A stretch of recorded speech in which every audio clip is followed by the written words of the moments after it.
Hello everybody and welcome to this week's Markets to Watch from Smack the Markets for week commencing the 9th of December. So this week we start off the week with a relatively light fundamental schedule, but having said that, it's quite an important week on two of the biggest key themes that have been dominating market sentiment for some time. So namely the US and China trade negotiations over that phase one deal, likely to come to some sort of conclusion by the end of the week because we're enabled to avoid those sort of further tariffs which are planned to be imposed on the 15th of December. We also have the UK elections this week, and we'll have the conclusion of that at the end of the week. So the big answer there on a number of markets, not least with the Great British Pound as well. So let's take a look at some of the markets here that we're keeping a close eye on at the beginning of this week. Now, if we come and take a look at the Dow first of all, and this is the Dow futures contract, we can see that the markets continue to push on to new highs over the course of the recent weeks. Last week we had a test back into the sort of fair value zone here on the weekly chart, and the market managed to hold up close to its sort of recent highs towards the end of the week. Now this is sitting around that 28,000 level at the moment. If you come down to the daily time frame, we can see the price action in a bit more detail. The market bounced off the 27,400 price point, meaning that it's bounced off a technical level here, quite a key level, but the trend structure on the daily not looking quite as intact as it does there on the weekly.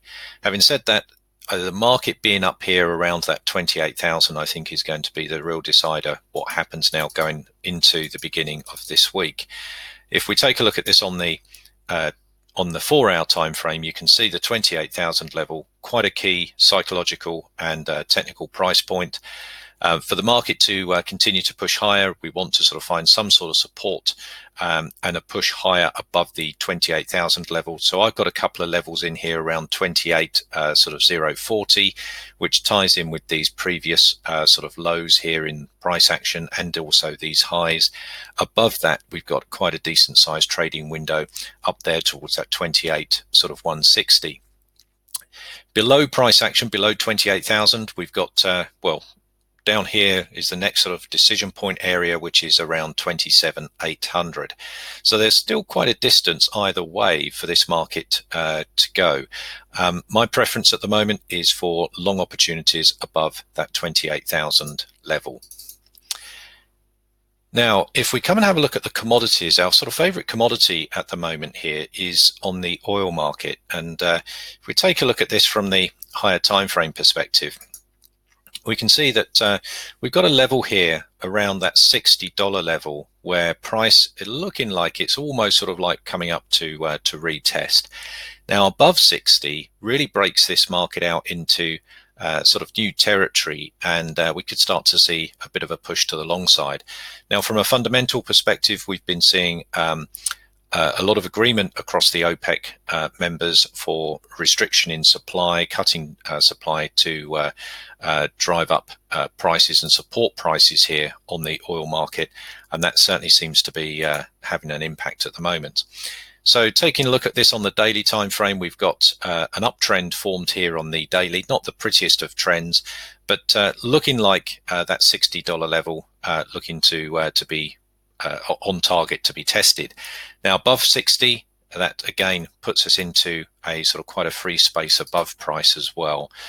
So come down to the mid time frames and you can see that we've got some structure here on the mid time frames. On this is the 4-hour time frame, where the market sort of pulled back into areas here of previous resistance, which is around 58 sort of 65.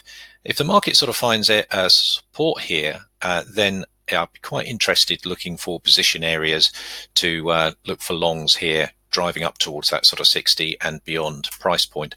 You can see on the mid time frames here, we've already got the sort of structure of some kind of trend, not the prettiest of trend, but we've got some sort of trend starting to form here on the 4 and 8 hour time frames.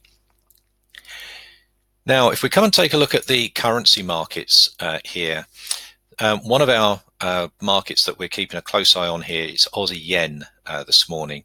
So the market, if we take a look at this from the higher time frame perspective on the monthly chart, you can see that this market here has been in a downtrend for some time. The past couple of months, the market sort of pulled back up into the sort of fair value zone here. We've got these sort of rejections starting to form here at the moment on the market. So last month's candle, quite a nice sort of relatively small bearish candle. This month so far starting to look sort of like quite bearish as well. So again, you can start to come down the time frames. You can start to see evidence here of the price rolling over on the weekly chart and on the daily as well. The sort of areas that I'm looking at is if we come down to the 4-hour time frame, we can see that we started to get a rollover of price now. We've got lower highs formed here. And again, this sort of level on the 4-hour time frame around 74, if the market sort of breaks underneath here, then we've got that sort of trading window down to around sort of 73.50. And you can see if I just sort of zoom out of this, you can see that these levels have been sort of tested multiple times. So you can see the 74 level here, quite a significant sort of price point on the market. And below that, pretty much sort of nothing in the way for the next decision point area down here to 73.50. So that's the sort of trading window that I'm looking at here, should we get some sort of opportunity underneath 74. What I'd really be looking for is not just a breakthrough here, but some kind of break and pull back and a retest and rejection of that sort of 74 price point. So there's a few markets there that we're keeping a close eye on in the trading room going forward into this week. I certainly hope it helps, and look forward to speaking to you next time. Bye for now.